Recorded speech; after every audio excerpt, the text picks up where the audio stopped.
back to the Unspeakable Truth. We talked about the Wisconsin Urban Leadership Institute, and I'm standing actually with one of Milwaukee's own, my friend, Mr. Leon Gross, principal over at Audubon High School, and he's one of the leaders that's going to actually implement these tools to help our schools better.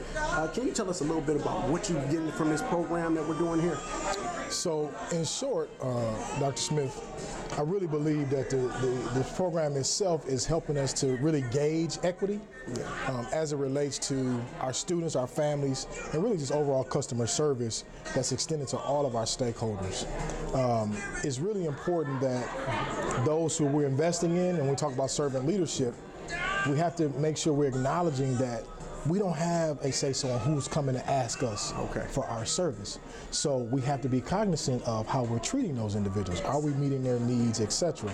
And I think this particular Leadership Institute is helping us as leaders to really gauge where we are in our own implicit biases and how are we, promoting that equity lens in our schools. And we're continuing, our conversation with the principals over at the Wisconsin Urban Leadership Institute.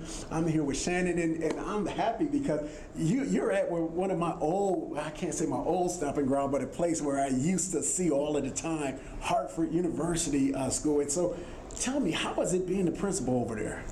It's wonderful. Our school is really amazing. We have some really hardworking kids. I think that the big challenge that we run into is that there are a lot of staff members that have been there for a very long time, and they've seen the school change over the course of many years. And now our students learn differently and maybe even present themselves differently or act differently. And now I need to get our staff on board to meeting their needs and meeting them where they're at. So now tell me, let's be honest, how do you get there? Because in a system like MPS, and I've been a teacher, a school psychologist there, and a peer, and they would always have these new initiatives. And people say, not another initiative. And when you're young, you kind of go, you go with it, and then as you get older, you say, I'll let it pass. How do you get a staff that's seasoned to want to buy into something that seems common sense, but that's not always been employed within our system? Yeah, that's a great question. I really have to get a small cohort together so that they can present it, so it's not just coming from me, but getting some other people to buy into change that we're going to be implementing. I think most of my staff are amazing.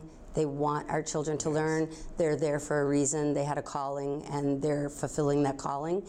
And I think that change is difficult, and if we just remind them we know that change is difficult and give them appropriate benchmarks that aren't too difficult, I think that they can make it. I think it will happen. I just want to make sure that we don't lose the momentum that we've got going on right now. So now when we think about this whole Wisconsin Urban Leadership Institute, we started to talk about we have to make changes within from a race and an equity standpoint, but they said we have to change within ourselves first. Now you've been here for almost a half a year as far as school you're going. What have you learned most about yourself? That I have a lot of biases, that I am absolutely unaware on a regular basis of the amount of systemic racism that I've sort of bought into. And I think part of the problem is you have to own it. You have to own the deficits that you have, and I'm still working on it. But I'm having these great conversations with some of my family members and some of my staff members that are willing to have those conversations just personally and privately so that I can grow myself. But it's difficult. It's difficult to say that you've got these beliefs that are really adding to the systemic racism of our society, and then you have to realize that the inequities that are here now are really our own making. And I think that just trying to grow and be a better person and coming at it from a different perspective is hopefully going to shine through so that families can see I'm really making an effort and I'm really trying to do what's best for our children and for us. I dare you to stand up here. To call the shots. To be a role model. An inspiration. An innovator. To be a teacher. Be my teacher. Think you can change my life? Make me excited about science like you. Have a career that really means something? Then do it. I dare you. I dare you. I dare you. I'm waiting. Hello, I am Katrina Moore of Moore Accounting. We are a full-service accounting establishment specializing in tax preparation. Year after year, people work hard to earn more and more money. With all of the new tax code changes for 2018, don't stress, let us do the rest. Our service is professional and affordable. Our people are courteous and knowledgeable. For an appointment, call today, 414-213-81. Welcome back to the Unspeakable Truth. And as we've been doing all throughout this show, we've just been talking to some of the people that's involved with the Wisconsin Urban Leadership Institute. I'm here with Dr. Kurt, and you're one of the people out of Madison out of here. So tell me just most of all, how did you get involved with Wisconsin Urban Leadership Institute? I was actually asked by a chief of schools to be a part of it. His name is Alex Fralin. He's phenomenal. And he invited me in my first year to be a part of this. And I believe in the work that we're doing. I think it's a wonderful experience, and I'm excited about the future and what it holds as a result of this experience. So briefly, can you tell me maybe some of the challenges at your school, but what you hope that Wisconsin Urban Leadership Institute might help add to address those challenges? Sure. One of the things we talk about with the Wisconsin Urban Leadership is race and equity and all issues related to race and equity. And that's been an issue in my building in particular.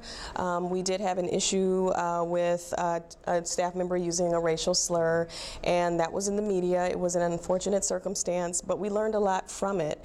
I believe that we've worked very hard to establish trust amongst the staff, and we are talking about those real issues and what that means for us and how we move forward to make sure that situations like that don't happen again.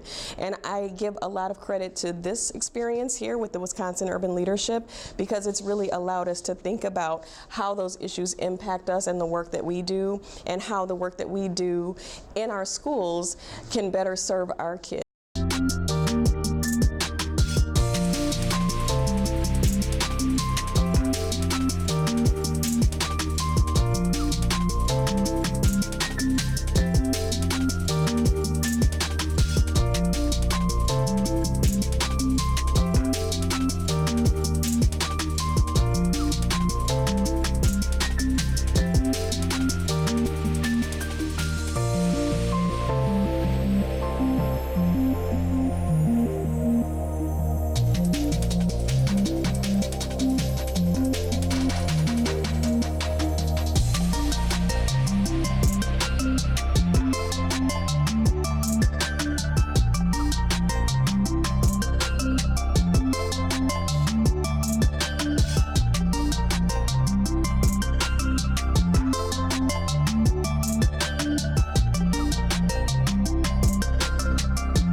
At the Unspeakable Truth, and you know what we're talking about? We've had directors here, we've had principals, but when we start talking about how do we really get our leaders to know something, we get the leaders of the leaders, and we have a coach, Ms. Nola Starling Ratliff. Yeah. And so she is here, so tell us about what is your role as a coach to help everyone? Well, my role as a coach really is to listen to the concerns of the principals and to observe what's happening in our schools and what we need to be a little bit more observant as principals and instructional leaders within our schools. So I'm like the guidance as well as the listener, as well as if you need a little push or a little something to say, let's move in this direction, that's what I am. So to be in this position, you've had to been a leader before. You've had to have some experience so they can say you're a person who can help to coach. How have you seen the school system change from the time when you were in till now? Oh, it has changed dramatically. I've been in this business for over 40 years. I would say where our children are driven by parents, where parents set the example and they come to school willing and ready to learn and energetic about learning, and the importance of learning and what it can do for them, it's lost. Where now our teachers, they have to generate all of that enthusiasm, generate character education, generate the love of learning. And I have to say our teachers are doing a great job. Yeah. It's a difficult With the job. obstacles that are in Yes. front of them. They really are, and they're trying, and principals are trying. But it's a difficult job when you have the lack of support that's necessary. So this show is called Unspeakable Truth. So we talk to the hard truth. Now, so many times people see initiatives come and go and they lose enthusiasm. Why can they have hope in this type of a program? Well, I think we always have to have hope. We have no other way but to have hope for our black and brown children. And we have to generate that hope through our love and caring of children. And no matter what happens in society, the schools have always been the foundation of what's good, what's decent, what can be. And I think that's what we have to keep generating from now until the very end. Unspeakable truth. See, when you want the truth, you have to go to the wisdom. And this is what we have. I'd like to thank you for blessing our show with your presence, and thank you for what you're doing over here with Wisconsin Urban Leadership Institute. And thank you.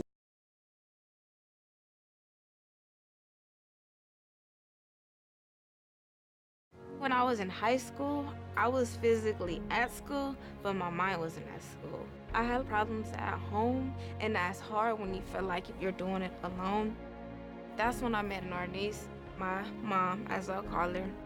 She started helping me a little bit, like, Nia, I don't know what you're doing with your life, but your future is more important. She's my strength. Just being a support for those hard days and those hard nights, not giving up on me. Thank you to my mama. I wouldn't have did this if it wasn't for her. Today is for my mama and everybody who had my back. It takes a village to help somebody get their diploma. Some people would think, well, maybe it's really not that big of a deal, but it really is. It changes your whole life.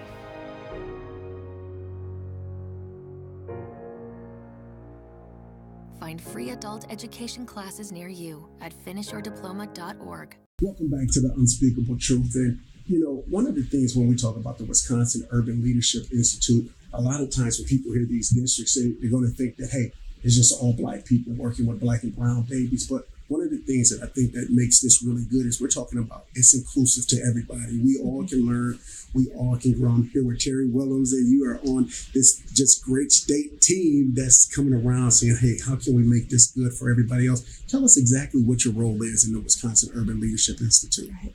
I represent Green Bay Area Public Schools. I serve with the superintendent on a state team that works with the national group, the Urban League, the Great City Schools, Wallace Foundation, looking at equity really across the nation.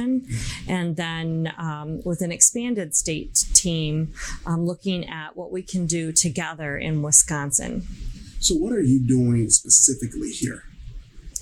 I am here engaging in the fantastic collaborative learning that's happening, and really we're learning from our first cohort of leaders from across the state how we can best support and enhance the work as we look at really all levels, from state to districts to school leaders to teachers, right down to students and families in our community, and how we can collectively come together to work to ensure that we are impacting practices in an equitable way to help every student be college, career, community ready.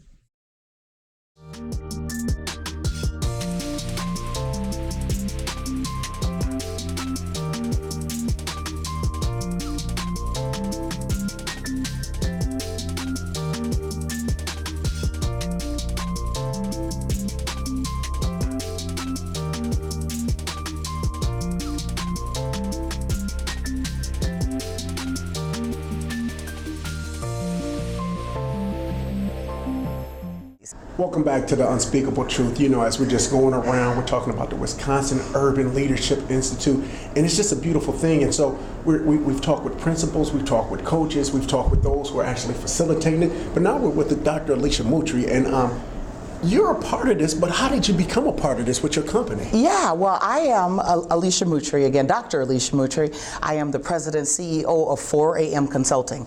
And I have had the opportunity, I actually was called as a consultant to come in on this project.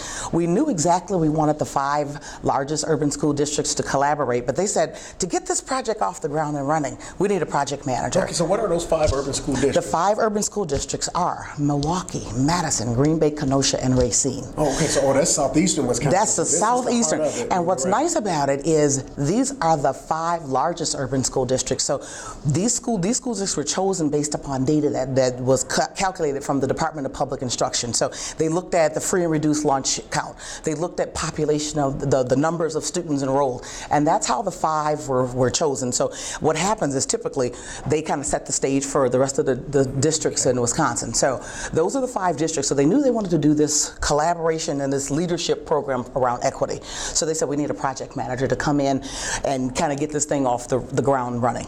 Right, so they brought me in, and that's my forte. Give me something, you need me to get it built and get it started, I'm in and I'm ready to get it going. So as we look at this, we see a lot of different principals gathering from a lot of different places with a lot of different backgrounds, and one of the things that's been said is they wanted them to look at their own implicit biases, to do some self-introspection, to learn and grow. What have you seen as this equity summit is not over with? It's just kind of, it's in the middle of it, it's running. Right. But what have you seen as far as some of the growth and some of the people that you've been working with? Well, as you said, I like to just describe that a little bit further. So when I worked, and it wasn't me just alone, but we had a Wisconsin Urban Leadership work group, and so we got together and we said, we've really got to give these principals an opportunity to do some self-reflection, right? So the first couple of sessions that we went in, we had the principals to begin to, let's take an internal look, because the only person I really have control over that I can change is myself. Right. And then as I work with my schools and I work with my teacher, I work with my students, I really, instead of pushing to say they need to do something different, I need to begin to look at, as a leader, to say, do I have any biases that are preventing my teachers from doing what they need to do? Do I have any prejudices? Do I have any like some hang-ups about particular things personally as a leader, right? That's exuded, that's actually being seen in my schools and within my teachers. Do they see things? So we had the principals to come in, and so what do I see different is I see them beginning to do some self-reflection and noticing that, yeah, maybe I do have some things that are being seen in the school that's a negative when it comes to making sure I've got equitable practices across my school. So then now they've done the sessions about really identifying some areas of need for themselves. Then it says, so what are you doing about it? Personal, let's just work on you first. You know, you and I, we both love movies. So you remember the Titans when there were some things going on bad with the team. Right away there was a character. Yeah, there was a character that said when they were talking about how things weren't going so well, and he says, "It's a reflection of leadership, sir." So as we begin to look at schools and we look at inequitable practices, I love this project because it begins to say it starts with that leader. Everything that's going on in the building is a reflection of them. So as they begin to identify some things that they're focusing in on, that they need to make some changes around, then what are they doing about it? Not only did I notice what I'm doing and some biases that I have, but what am I putting in place to ensure that those don't prevent my teachers from moving forward, to ensure that our students are not learning and getting the best quality education that's possible. So what I see differently is some practices based upon what they're learning about themselves. Okay, so now the unspeakable truth, we speak on topics that's taboo. Yes. And one of the things that's taboo and people don't want to talk about is the lack of equity and diversity within these schools. So I hear Milwaukee and I hear Racine, but when I think about Green Bay and I think about Madison, these are places where maybe the teaching staff doesn't look quite like some of the students who they teach, even though we're talking about urban. What do we really want them to gain? And what can we expect for them to gain to be effective teachers and educators and leaders? Absolutely. Well, I think the first thing we have to do is think about the students that we have in front of us and the teachers that we have to teach them. We've got to go and work with what we have, right? Yeah. So one, it is understanding that there may be a teaching staff that doesn't look like the students that are in front of us. So that's a national problem. It's a harsh reality. It's a harsh reality. And when we begin to think about what teachers can do, we got to begin to come out of the box. What am I doing? Even though I don't look like that child, does that mean I can't teach that child? Absolutely not. But I may have to do some intentional things that will help me to understand, to help me maybe go outside of what I'm used to doing and figure out what is going to motivate that child. And then also, even with the leaders, maybe the leaders look different than the children, the leaders look different than the teachers. What can I intentionally do to ensure that I'm doing all that I can to ensure that that child learns, and especially if it's outside of my comfort zone, my box. Yeah. And one of the things what we talked about with a few of the other people we interviewed was things change in MPS specifically. We always have a new initiative. This 3-year, this buzzword comes. So people see something like this and say, equity, smequity, we'll be talking about it in 2 years and then it'll be something different. Why do we need to buy in, and why does this have the lasting power that maybe some of those other initiatives didn't have? I think that's a great question. The first thing I like to say about it is we know that the current governor, Dr. Tony Evers, which was our current state superintendent, one of his big thrust mission issues about equity, he actually took that bold stand, that unspeakable truth about saying we have to focus on equity. This gap that's happening in our state, this is one of the reasons why the gap is just, not only is it there, but it's widening. So he took a huge gamble stance to say equity will be a focus, right? And so when I think about that, to be bold enough to say this is what we're standing on, believe me, he got some pushback. I'm sure he got pushback, but when we know it's the right thing, sometimes you stand on things. So am I hearing you right? You're telling us that our current governor, Tony Evers, has a stake in Wisconsin Urban Leaders Institute, this specific institute? Absolutely. So prior to him getting the role as the governor, he was the one that brought forth and really pushed this equity, making sure that we have that all students are performing, right? Not just some, but all students are performing, right? So he's the one that pushed it, and then as he began to do this work, then he got elected as governor. So I feel like we got an ally, we got an advocate right in our governor office now around education and this whole equity piece. And so then to answer your second part of your question, which I think is an amazing piece of a question, because as educators, there's always revolving door initiatives. Always revolving door initiatives. But what's nice about this initiative, and I don't even want to call it initiative, I want to call it a process, a practice. Because what happens is the work that we're doing, what we're intentionally doing, is making sure that the work that we are pushing forth is not something extra. It's actually what schools should be already doing. So it's not like you got to do something different. It's like you got to look at what your strategic plan is, and then within your strategic plan, how is equity highlighted within that? Not a separate plan around equity. It needs to be embedded right within that plan. So the work that we're supporting these folks with, these principal leaders, they're all gung-ho about it. It's like almost like, are you giving me extra work, or are you giving me some knowledge, some information, so that when I do this, then the work that I'm responsible to do for the district is just highlighted even more. Okay. That's what makes it a little bit more sustainable. So now in these districts, I can understand why they may have a little bit of a rationale, initiative to want to do it. But what do you say to some of the other school districts outside of these major 5, why they should be interested in a project like this? Yeah, so believe it or not, it's so interesting that you say that. I work with a couple of them within my organization outside of Wisconsin Urban Leadership Institute. I do some consulting at some suburban school districts right here in Wisconsin, and I've told them about the project. We actually were lucky enough to get a write-up in the Journal Sentinel about this project. And so when some of my colleagues from my suburban districts heard about it, they were like, how can we get involved in this? So they're already hearing the buzz about it. They're interested in it, knowing that in a suburban school district, the students of color population is increasing,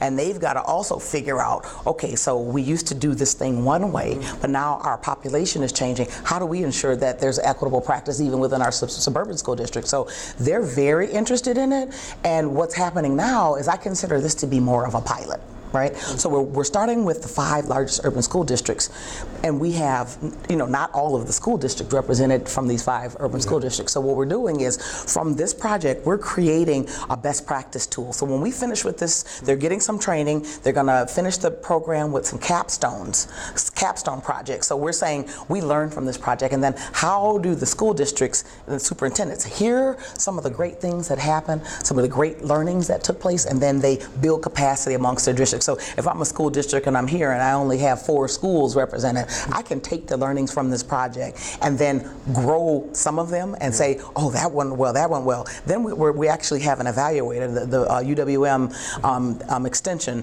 They are here and they're doing an evaluation of the project. So we'll be able to take the data from that to say, here's something that we noticed amongst all 5. Not only did we learn, but we've got the data about what took place, how they did it, and so then superintendents will have the opportunity as the 5 largest say, okay, we're all on board with that, so now here's how we're going to require that from all of our schools, and then they will begin to grow. So then after we get some things really solid and solidified for the 5, then we just expand it and grow it. You heard Dr. Mutri, they're getting the data, they're going to validate it, and then they're going to replicate it, and then they need us to implement it with fidelity so we can help all of our students. And I'd be remiss if I didn't just say one thing. This sounds like an education effort, but what I can tell you is that we have had partners to be involved in this, which is amazing. I didn't tell you about how Freighter jumped on board to say, hey, come here, you can have all your trainings here for free. And while you're here, we're going to feed you. We're going to feed you breakfast, we're going to feed you lunch. We have Educators Credit Union to say, oh, we love what's going on. We have locations in all of these areas. We'd love to come, and they did a whole nice dinner for our principals, and then they talked about how they would like to come and tour the schools and to provide not only equity practice, but equity around financial literacy. And then our final partner, we had Northwestern Mutual to come and say, as the work group was developing all of this stuff, they said, we've got new facilities. Come and we've got some open space for you. So we have a few partners. We love to have more. It takes a village. Yeah. So it just can't be about education, because when we educate our children, we all benefit. What can we say? The unspeakable truth. It's a collective impact. It's a collective effort. We need everybody on board. Unspeakable truth. Let's help our babies.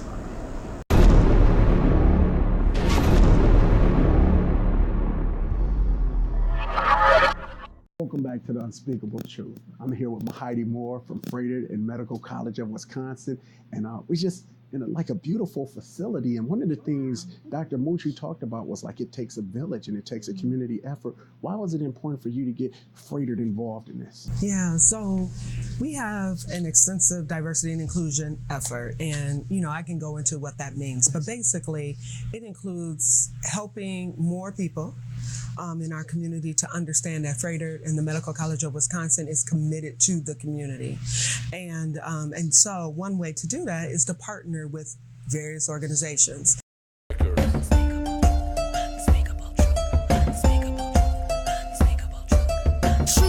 lies, fake alibis. We can't trust what's right before our eyes. Believe half of what you see and a third of what you heard. Dig in between the lines of the written word. The weak whisper.